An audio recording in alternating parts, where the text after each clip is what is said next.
যেদিন স্বামী স্ত্রীকে চিনবে না, স্ত্রী স্বামীকে দেখে পালিয়ে যাবে, বন্ধু বন্ধুরে চিনবে না, পীর সাহেব মুরিদরে চিনবে না, মুরিদ পীর সাহেবরে চিনবে না, দলের কর্মী তার নেতারে চিনবে না, নেতা তার কর্মীরে চিনবে না, বন্ধু বন্ধুরে দেখে পালাবে। কঠিন মুহূর্তে সূর্যটা মাথার কাছে চলে আসবে, জমিনটা তামার জমিন হবে, আজকের জমিনের মতো নয়। মানুষ ঘর্মাক্ত, ক্লান্ত, শ্রান্ত মাথার মগজগুলো কানের ছিদ্র আর নাকের ছিদ্র দিয়ে বেয়ে বেয়ে পড়বে। বিশ্বনবী ফরমান, ময়দানে 7 শ্রেণীর ব্যক্তিকে রব্বুল আলামিন তার আরশের নিচে ছায়া দিবেন।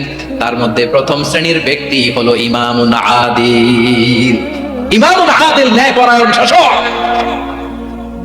যে ইনসাফের সাথে বিচার করে, যে জাস্টিস সমাজে সার্ভ করে, যে সুশাসন নিশ্চিত করে, ওই ইমামুন আদিল। আদিল শব্দটা বুঝছেন না? ইন্নাল্লাহা ইয়া'মুরু বিল আদল, পাইছেন?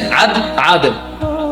7 শ্রেণীর ব্যক্তিকে আল্লাহ তাআলা সুশীতল আরশের নিচে ছায়া দিবেন, যেদিন তার দেয়া ছায়া ছাড়া কোনো ছায়া থাকবে না। এর প্রথম হচ্ছে ইমামুন আদিল, ন্যায়পরায়ণ শাসক। চিল্লায় বলেন সুবহানাল্লাহ। আবার বিশ্বনবী বললেন, ইন্নাল মুকসিতিনা ইনদাল্লাহি আলা মানাবিরা মিন নূর আন ইয়ামিনির রহমান। কিয়ামতের দিন যারা ন্যায়পরায়ণ হিসেবে আল্লাহর সামনে দাঁড়াবে, কিয়ামতের দিন রব্বুল আলামিন তার আরশের ডান দিকে ওই ন্যায়পরায়ণ লোকদের জন্য আরশের ডান দিকে একটা নূরের মিম্বারে তাদেরকে বসার সুযোগ করে দিবে। আল্লাহর আরশের ডান দিকে ন্যায়পরায়ণ লোকদের জন্য আল্লাহ তাআলা নূরের মিম্বার বানাবে। চারটেখানে কথা মনে করেছেন? আল আদাল, জাস্টিস, ইন্নাল্লাহা ইয়া'মুরু বিল আদল। আল্লাহ তাআলা এই আদালতের নির্দেশনা দেন, সুবিচার, সুশাসন। প্রিয় ভাইরা, এটা আমরা বাংলাদেশে চাই কি চাই না? এই যে অরাজকতা, এই যে অন্যায়, এই যে জুলুম, এই যে ইনকনসিস্টেন্সি সমাজের অসঙ্গতি, এর প্রধান কারণ জাস্টিস নাই, সুবিচার নাই, সুশাসন নাই। শেষবারের মতো আওয়াজ করে বলেন তো, আমরা বাংলাদেশে আদল চাই কি চাই না? তাহলে প্রথম নির্দেশনা শেষ, আল্লাহ তাআলা তোমাদেরকে আদলের আদেশ দেন। এরপর আল্লাহ বললেন, আমি তোমাদেরকে ইহসানের আদেশ দেই। ইন্নাল্লাহা ইয়া'মুরু বিল আদলি ওয়াল ইহসান। আমি তোমাদেরকে যেমনি আদলের নির্দেশনা দেই, তেমনি ভাবে তোমাদেরকে ইহসানের নির্দেশনা দেই। ইহসান, আওয়াজ করে সবাই বলেন তো ইহসান। সবাই বলেননি, সবাই বললে এতটুকু আওয়াজ হবে আমি বিশ্বাস করি। আওয়াজ করে বলুন আল ইহসান। ইহসান মানে কারো প্রতি সফট হার্টেড হওয়া, মহানুভব হওয়া, অনুগ্রহ পরায়ণ হওয়া, অনুগ্রহশীল হওয়া, একে অপরের প্রতি দয়াদ্র হওয়া। একে অপরের প্রতি দয়াদ্র, অনুগ্রহশীল হওয়া ছাড়া মানবিক সমাজ কশিনকালেও গঠন করা সম্ভব না।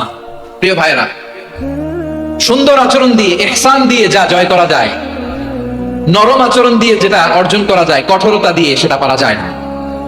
বিষ্ণু ঈসা ইসলাম ইহসান দিয়ে, কোমল আচরণ দিয়ে, তার অনুগ্রহ দিয়ে তিনি অনেক কাফিরের হৃদয়কে জয় করে ফেলেছেন। সাইয়েদনা সুমামা ইবনে উসাল রাদিয়াল্লাহু তাআলা আনহুর কথা মনে পড়ে যায়। তিনি ছিলেন ইয়ামামার বাদশা। মদিনাতে বিশ্বনবীকে হত্যা করার নিয়তে এসেছিলেন। গোপনে গোপনে বিশ্বনবীকে হত্যা করে আবার ইয়ামামাতে তিনি ফিরে যাবেন। কিন্তু কি অবাক করা কাণ্ড, হত্যা করতে পারে নাই, সাহাবাদের হাতে তিনি ধরা পড়ে গেলেন। সাইয়েদনা সুমামা ইবনে উসাল রাদিয়াল্লাহু তাআলা আনহু হত্যার নিয়তে আসলেন, কিন্তু হত্যা করতে পারলেন না। সাহাবারা ওনাকে ধরে ফেললেন, ধরে মসজিদে নববীর পিলারের মধ্যে বেঁধে রাখলেন। সুমামা ইবনে উসাল, সিরাত থেকে শুনুন, সিরাত থেকে শোনাচ্ছি, রাদিয়াল্লাহু তাআলা ইয়ামামার অধিপতি ছিলেন। ইয়ামাম বিশ্বনবীকে হত্যার জন্য আসছেন, ধরা পড়ে গেছেন, এখন মসজিদে নববীতে বেঁধে রাখছে, তার মানে বন্দী। তো এখন স্ট্যাটাস কি? বন্দী, ক্যাপটিভ। তো বিষ্ণু ঈসা ইসলাম সাহাবাদেরকে বললেন, তার খোঁজ খবর নিও, সুমামা ইবনে উসালের খোঁজ খবর নিও। সাহাবার বলেন, ইয়া রাসূলুল্লাহ, আপনাকে হত্যা করতে এসেছে, তার তো কঠিন ক্যাপিটাল পানিশমেন্ট হওয়া দরকার, কঠিন শাস্তি হওয়া দরকার। বিষ্ণু বললেন, না, আমি যেটা জানি তোমরা সেটা জানো না, তোমরা সুমামার সাথে ভালো আচরণ করো। বিশ্বনবী সুমামার কাছে গেলেন। প্রথম দিন যে তিনি কালেমার দাওয়াত দিলেন, ঈমানের দাওয়াত দিলেন, ইসলামের দাওয়াত দিলেন, রিসালাতের দাওয়াত দিলেন, আখিরাতের দাওয়াত দিলেন। পরের দিন যে বিশ্বনবী সালাতের দাওয়াত দিলেন, যাকাতের দাওয়াত দিলেন, ইসলাম কি, কিভাবে, কেমন করে পালন করতে হয় চমৎকার আর্টিকুলেট করতে শুরু করলেন। তন্ময় হয়ে সুমামা ইবনে উসাল রাদিয়াল্লাহু তাআলা আনহু বিশ্বনবীর কথাগুলো শুনতে আরম্ভ করলো। একদিন নয়, 2 দিন নয়, টানা 3 দিন বিশ্বনবী সুমামার কাছে ইসলামকে প্রেজেন্ট করেছেন, উপস্থাপন করেছেন। আওয়াজ করে বলেন, কয় দিন? 3 দিন। 3 দিন মসজিদে নববীতে বাঁধা। আর সাহাবীদেরকে বললেন, তার খোঁজ খবর নিও, তোমরা যে রুটি বানাও এর মধ্যে সবচেয়ে ভালো আটার রুটিটা তারে দিও, সবচেয়ে রিফাইন্ড খেজুর, যেটা পিওর খেজুর, এটা তারে দিও। আর বিশ্বনবী নিজের উট থেকে দুধ দহন করে ওনার বাড়ির এক কর্মচারীকে বলেছেন দুধ দহন করে সুমামার জন্য নিয়েছে। সুবহানাল্লাহ পড়বেন না? সবাই তো অবাক, ইয়ামামা থেকে আসছে নবীকে হত্যা করতে, বিশ্বনবী দেখে তার জামাই আদর করে, তাকে মজার মজার খাবার দিও, দুধ দিও, আদর আপ্যায়ন করো। একদিন নয়, 2 দিন নয়, টানা 3 দিন বিশ্বনবী এভাবে সুমামার কাছে যে ইসলামকে প্রেজেন্ট করতে আরম্ভ করলেন, ইসলামকে উপস্থাপন করতে শুরু করলেন, আর তাকে চমৎকার এন্টারটেইনমেন্ট আপ্যায়ন দিতে আরম্ভ করলেন। টানা 3 দিন যখন ইসলামের দ্য বিউটিজ অফ ইসলাম, ইসলামের সুমহান বাণী সৌন্দর্য তার কাছে উপস্থাপন শেষ, তাকে আপ্যায়ন শেষ, বিশ্বনবী বললেন সাহাবাদেরকে, যাও এবার সুমামার হাতের পায়ের রশি দুটো খুলে দাও। সাহাবারা বললেন, ইয়া রাসূলুল্লাহ, কি বলেন আপনি? ও তো হত্যাকারী, সুযোগ পায় নাই, আপনারে মারতে পারে না, এই ছেড়ে দিলে আবারও আপনার উপর তলোয়ার নিয়ে ঝাঁপিয়ে পড়বে। নবী, এই সিদ্ধান্ত আপনি নিতে যাবেন না। বিশ্বনবী বললেন, যেটা বলেছি সেটা করো, সুমামার রশিগুলো ছেড়ে দাও, সুমামার হাতে পায়ের রশিগুলো যে তোমরা খুলে দাও। সাহাবারা তর্ক জুড়ে দিলেন, লা ইয়া রাসূলুল্লাহ, এমনটা করবেন না তো, ভয়ঙ্কর ভয়ঙ্কর খুনি, কি জানি কি হয়ে যায়। বিশ্বনবী বললেন, না, তার হাতে পায়ের রশিগুলো খুলে দাও। সাহাবারা বিশ্বনবীর কথা মতো তার হাতে পায়ের রশিগুলো খুলে দিল। সুমামা মুহূর্তের মধ্যে মসজিদে নববী থেকে বের হয়ে ইয়ামামায় ফিরে না যে মসজিদে নববীর পাশে একটা খেজুর বাগান ছিল, সেখানে চলে গেলেন। সেখানে একটা ছোট্ট কুয়া ছিল, কুয়ার পানি দিয়ে তিনি গোসল করলেন। সুবহানাল্লাহ পড়েন। কুয়ার পানি দিয়ে গোসল করে মসজিদে নববীর সামনে এসে বিশ্বনবী এবং সাহাবাদের সামনে দাঁড়িয়ে সাব্বাবা উঁচু করে বললেন, আশহাদু আল্লা ইলাহা ইল্লাল্লাহ ওয়া আশহাদু আন্না মুহাম্মাদান আবদুহু ওয়া রাসূলুহু। আল্লাহু আকবার। আমি সাক্ষ্য দিচ্ছি আল্লাহ ছাড়া কোনো ইলাহ নাই, আর মুহাম্মদ আল্লাহ তাআলার প্রেরিত বান্দা এবং রাসূল। প্রিয় ভাইরা, ইহসান দিয়ে যা জয় করা যায়, কঠোরতা দিয়ে সেটা কঠিনকালেও জয় করা যায় না। আওয়াজ করে বলেন ঠিক না? এবার সুমামা দাঁড়িয়ে বলে, ওগো নবী, আমি তো কালিমা পড়ে মুসলমান হয়ে গেলাম, এবার শোনেন, এই মুহূর্তের আগে আপনার চেহারার চাইতে নিকৃষ্ট কোনো চেহারা আমার কাছে ছিল না, কিন্তু শাহাদা পাঠ করার পরে আপনার চেহারার চাইতে উত্তম শ্রেষ্ঠ কোনো চেহারা আমার কাছে আর নাই। ও নবী, আজকের দিনের আগে ইসলাম ধর্মের চেয়ে নিকৃষ্ট অপছন্দনীয় কোনো ধর্ম আমার কাছে ছিল না, কিন্তু এই মুহূর্ত থেকে ইসলামের চেয়ে সেরা শ্রেষ্ঠ পছন্দনীয় কোনো ধর্ম আমার কাছে নাই। নবী গো, আজকের দিনের আগে মদিনার চাইতে অপছন্দনীয় নিকৃষ্ট কোনো শহর আমার কাছে ছিল না, কিন্তু এই মুহূর্তের পর থেকে মদিনার চাইতে কোনো শ্রেষ্ঠ শহর আমার জানা নাই। সে ছিল গমের বড় ডিলার, গম বেচতো। কি বেচতো? তার গম কিনে মক্কার লোকেরা রুটি খাইতো। সে ঘোষণা দিল, আজকে থেকে মক্কাবাসীদের জন্য সব গম আমি হারাম করে দিলাম, মক্কাবাসী এখন না খেয়ে মরে। সুবহানাল্লাহ পড়বেন না? মক্কাবাসী বিশ্বনবীর কাছে আসলেন, এসে বললেন, মুহাম্মদ, আমরা তো তোমার ভাই, তোমার চাচা, তোমার ভাতিজা, তোমার আত্মীয়, তুমি সুমামারে বলো সে যেন আবার গমের সাপ্লাই মক্কার জন্য অনুমতি দিয়ে দেয়। বিশ্বনবীর অনুমতি ক্রমে সুমামা আবার মক্কাতে গম পাঠাতে শুরু করলো। পড়েন সুবহানাল্লাহ। ইহসান, ইহসান দিয়ে আপনি যেটা জয় করতে পারবেন, you can win the heart of your enemies. ইহসান দিয়ে আপনি আপনার শত্রুর হৃদয়কে জয় করতে পারবেন। আওয়াজ করে বলেন ঠিক কিনা? এজন্য আল্লাহ বললেন, ওয়া আনফিকু ফি সাবিলিল্লাহি ওয়া লা তুলকু বিআইদিকুম ইলাত তাহলুকা ওয়া আহসিনু ইন্নাল্লাহা ইউহিব্বুল মুহসিনিন। তোমরা আল্লাহর রাস্তায় দান করবে আর নিজেরা নিজেদেরকে ধ্বংসের হাতে ঠেলে দিও না। তোমরা একে অপরের প্রতি ইহসান করবে, কারণ ইহসানকারীদেরকে আল্লাহ বড় ভালোবাসে। সুবহানাল্লাহ পড়েন। আবার সূরা রহমান আল্লাহ বললেন, হাল জাযাউল ইহসানি ইল্লাল ইহসান ফাবিআইয়ি আলা, সবাই পড়েন, ফাবিআইয়ি আলাই রাব্বিকুমা তুকাযযিবান। ইহসানের প্রতিদান হিসেবে ইহসানই হয়। বিশ্বনবী সুমামার প্রতি যেমন ইহসান করেছেন, সুমামাও ঠিক তেমন ইহসান ফিরিয়ে দিয়েছে। ঠিক কিনা বলেন? তাহলে 1 নম্বরে হচ্ছে আদ, ন্যায় বিচার। 2 নম্বরে সবাই বলে ইহসান, সদাচরণ। ইহসান 2 ধরনের প্রিয় ভাইরা, ইহসান ফিল ইবাদা, ইহসান ফিল মুআমালা। ইহসান ফিল ইবাদা হচ্ছে একাগ্র অনুভবে ইবাদতে ডুব দেওয়া, এর নাম ইবাদতের ইহসান। সুবহানাল্লাহ পড়ো। বিশ্বনবী বলেন, ইহসান মানে কি জানো নাকি? হাদিসে জিবরিলে সাইয়েদনা জিবরিল আলাইহিস সালাম বিশ্বনবীকে বললেন, আখবিরনি আনিল ইহসান। নবী আমাদেরকে বলেন ইহসান মানে কি? বিশ্বনবী বললেন, আনতা আবুদাল্লাহা কাআন্নাকা তারাহু ফাইন লাম তাকুন তারাহু ফাইন্নাহু ইয়ারাক। ইহসান মানে হলো এমন ভাবে তুমি আল্লাহর সামনে নিজেকে উজাড় করে ইবাদত করবে, তুমি ভাববে তুমি আল্লাহকে দেখতে পাচ্ছ।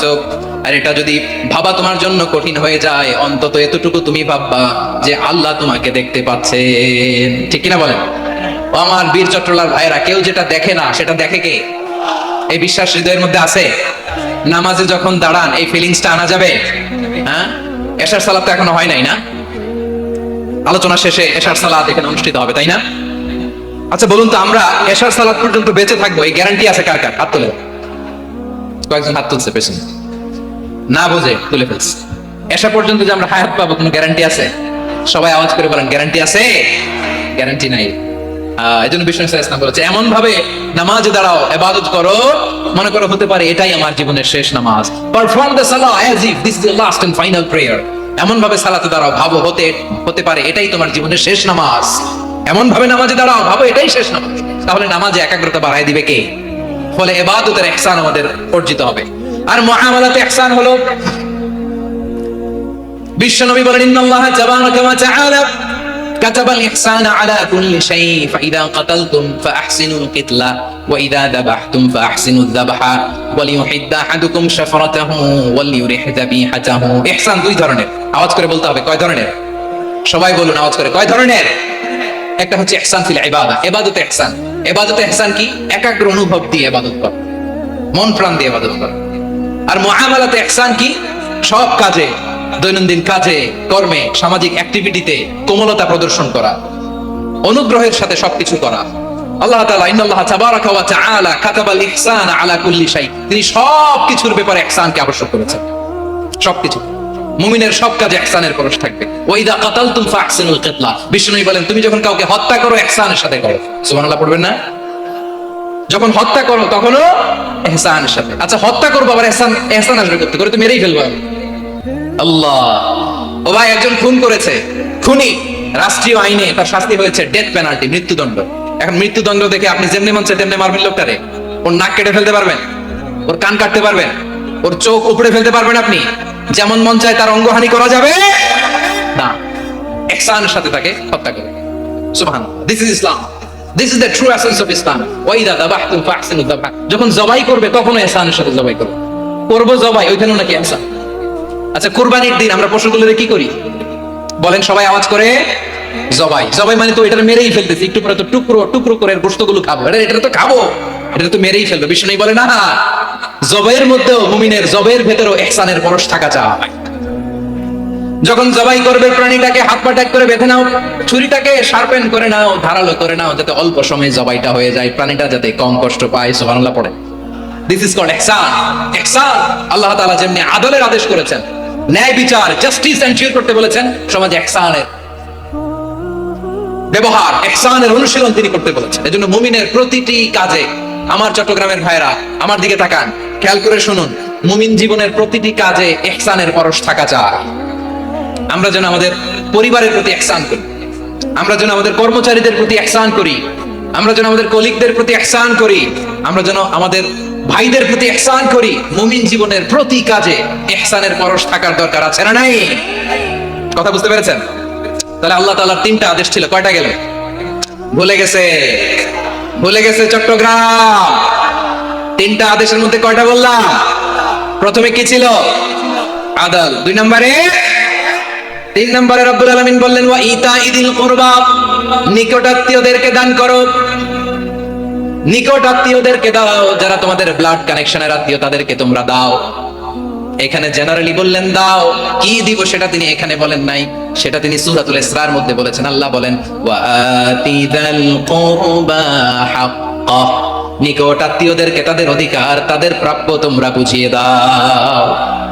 দেখেন, একটা শান্তির সমাজ, একটা সমৃদ্ধ সমাজ, একটা মানবিক সমাজ গঠনের জন্য আল্লাহ তাআলা বেশি না মাত্র তিনটা অর্ডার, তিনটা ভার্ডিক্ট তিনি জারি করেছেন। এক নাম্বার সুশাসন, ন্যায় বিচার। দুই নাম্বার ইহসান। তিন নাম্বার নিকটাত্মীয়, যারা কাছে, তোমার ভেরি ক্লোজ রিলেশনশিপে আছে, তাদেরকে দাও। দাও, দিলে বাড়িয়ে দেয় কে? অনেকে দিতে চায় না, কৃপণতা করে। দিলে বাড়ায় দেয় কে? ও মিয়া, মদিনার মধ্যে সবচাইতে গরিব সাহাবী ছিল বেলাল রাদিয়াল্লাহু তাআলা আনহু। ওনার এন্টায়ার অ্যাসেট, সম্পদের পরিমাণ কতদূর জানেন? একটা লুঙ্গি। বেলাল রাদিয়াল্লাহু তাআলা আনহু, ওনার টোটাল ওয়েলথের এস্টিমেশন হচ্ছে মাত্র একটা লুঙ্গি। একটা লুঙ্গি, টোটাল ওয়েলথ এস্টিমেশন, টোটাল সম্পদের পরিমাণ বেলাল রাদিয়াল্লাহু তাআলা আনহু কি ছিল? কথা বোঝে নাই বোধহয়। কি ছিল? ওই বেলাল রাদিয়াল্লাহু তাআলা আনহুকে বিষ্ণু ইসলাম বলেছেন আনফিক ইয়া বেলাল, ও বেলাল তুমিও দাও। ওয়ালা তাখশা মিন যিল আরশি ইখলালা, আরশের অধিপতির তো কোনো ঘাটতি নাই, তুমি দিলে ওই আল্লাহ তোমারে বাড়ায় দিবে। এজন্য আমার প্রিয় ভাইরা, দিলে কমে না, দিলে বাড়ে। অনেকে ধরে রাখে, নতুন কিছু নিতে পারে না, হাত দিয়ে যেটা ধরে রেখেছেন এটা দিয়ে দেন, বড় একটা ধরার সুযোগ পাবেন। জোরে বলেন ঠিক কিনা? ধরেন 5 কেজি ওজনের একটা ধরে রাখছেন, এখন 10, এটা না চাললে 10 কেজি ধরতে পারবেন আপনি? আচ্ছা, 10 কেজির জিনিস একটা আছে হাতে, ওইটা যদি ছেড়ে দেন তাহলে না 15 কেজি ধরতে পারবেন। কথা বলেন ঠিক কিনা? তাহলে দিলে বাড়িয়ে দেয় কে? রাব্বুল আলামিন বললেন 3 নাম্বার আদেশ হলো তোমাদের প্রতি সমাজটারে কেমন করে মানবিক সমাজ, সুন্দর সমাজ গড়বা। 3 নাম্বার আদেশ হলো ওয়াতিদাল কুরবা হাক্কা, নিকটাত্মীয়দেরকে তাদের প্রাপ্য বুঝিয়ে দাও। এই নিকটাত্মীয়দেরকে তাদের অধিকার বুঝিয়ে দেওয়া, প্রাপ্য বুঝিয়ে দেওয়াতে আমাদের গাফলতি আছে না নাই? চট্টগ্রামে নাই? মাশাআল্লাহ আছে, আছে। অনেকে দেখবেন অনেক আল্লাহওয়ালা, তাহাজ্জুদ গুজার, সেজদা দিতে দিতে কপালে কালো দাগ ফেলে দিছে, সে তার বোনের হকটা আদায় করে নাই। আছে না নাই? হ্যাঁ, এখানেও আছে। সর্বনাশ। অনেক বড় হাজী সাহেব, বিশাল লম্বা দাড়ি, ছেলেরে সব দিয়ে দিছে, মেয়েরে কিছু দেয় নাই, মেয়ের হক আদায় করে নাই। আছে না নাই? এই হাজী সাহেবেরা, এই আল্লাহওয়ালারা কিয়ামতের ময়দানে আটকে যাবে। আপনি অন্যের অধিকার নষ্ট করেছেন, তাদের রাইটস কে ভায়োলেট করেছেন। এজন্য আল্লাহ তাআলা বলেন, কারো অধিকার যদি কেউ নষ্ট করে, ওই সমাজটা মানবিক সমাজ কঠিন কালেও হতে পারে না। এজন্য 3 নম্বর আল্লাহ বললেন ওয়া ইতাইদিল কুরবা, নিকটাত্মীয়দেরকে দাও। কি দিবা? তাদের অধিকার দিয়ে দাও। বোনের অধিকার বুঝিয়ে দাও, মেয়ের অধিকার বুঝিয়ে দাও, ফুফুর অধিকার বুঝিয়ে দাও। দেখবেন অনেক। জিয়ানুর রহমান হাজারীর হুজুরের ওয়াজ যদি ভালো লাগে সবাই একটু লাইক কমেন্ট করে দিবেন।